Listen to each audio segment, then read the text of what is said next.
बाबा साहब की जयंती पर सबको बधाई, शुभकामनाएं।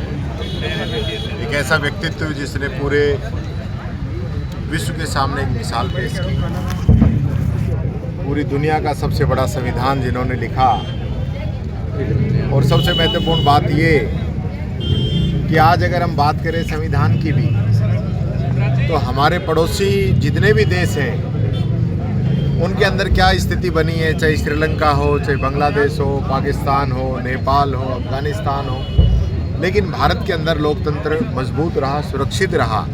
ये बाबा साहब का बनाया हुआ संविधान और कांग्रेस पार्टी की विचारधारा, इन सब की देन है। मैं आज अवसर पर याद करना चाहूँगा बाबा साहब को कि जिन्होंने महिला शक्ति को और पिछड़ों को समानता का अधिकार देने का काम किया, जिन्होंने बहुत लंबे संघर्ष के बाद ऐसे समय में बाबा साहब का जन्म हुआ था जब लोग दलितों की परछाई से भी नफरत करते थे, जहां उनको स्कूल में पढ़ने के लिए दिक्कत आती थी, पानी पीने के लिए दिक्कत आती थी। ऐसा महामानव जिसने अपनी क्षमता के दम पर कितनी ही डिग्रियां हासिल की, कितनी भाषाओं का ज्ञान उन्होंने प्राप्त किया, सिंबल ऑफ नॉलेज का दर्जा जिनको मिला, ऐसे व्यक्तित्व बाबा साहब अम्बेडकर को हम नमन करते हैं। और मैं ये कहना चाहूँगा कि आज हम बाबा साहब को पूरा देश, पूरी दुनिया में लोग याद कर रहे हैं।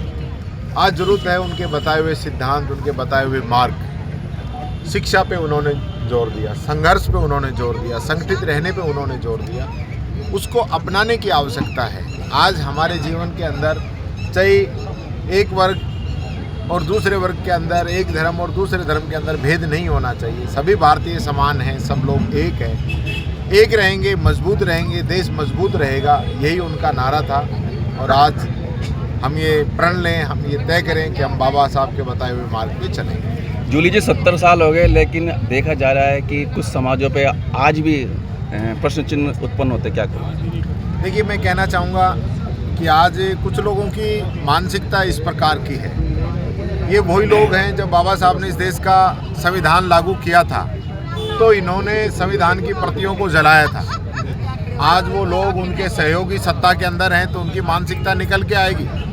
आज देश के गृह मंत्री अगर ये कहें कि क्या अम्बेडकर लगा रखा है, अम्बेडकर का नाम लेना फैशन बना दिया है, अगर इतनी बार आप भगवान का नाम लेते तो 7 पुश्तें तर जाती, ये देश का गृह मंत्री कह रहा है। तो आप सोच सकते हैं भारतीय जनता पार्टी की मानसिकता क्या है, सोच क्या है। इनके कोई मंत्री मेरे जाने के बाद में, पूर्व विधायक मेरे मंदिर जाने के बाद में गंगा जल छिड़कते हैं, तो कोई मंत्री ये बयान देते हैं कि हम आदिवासियों का DNA टेस्ट कराएंगे। तो ऐसी सोच वाले जो लोग हैं, जिस पार्टी की ऐसी सोच है, ऐसी विचारधारा है, जो नहीं चाहते थे कि महिलाओं को बराबरी का दर्जा मिले, जो नहीं चाहते थे वंचितों को, पिछड़ों को बराबरी का दर्जा मिले, वही लोग आज सत्ता के अंदर आ गए। तो इस प्रकार की मैं समझता हूँ स्थितियाँ पैदा होना लाजमी है इस देश के अंदर। इसके लिए हम सब लोगों को मजबूती से ऐसी ताकतों से सामना करना पड़ेगा। और बाबा साहब जो सामाजिक समानता की बात करते हैं, राजनीतिक समानता की बात करते हैं, उनके सिद्धांत पर हमें चलना होगा। ठीक है सर, थैंक यू सर। जय भीम।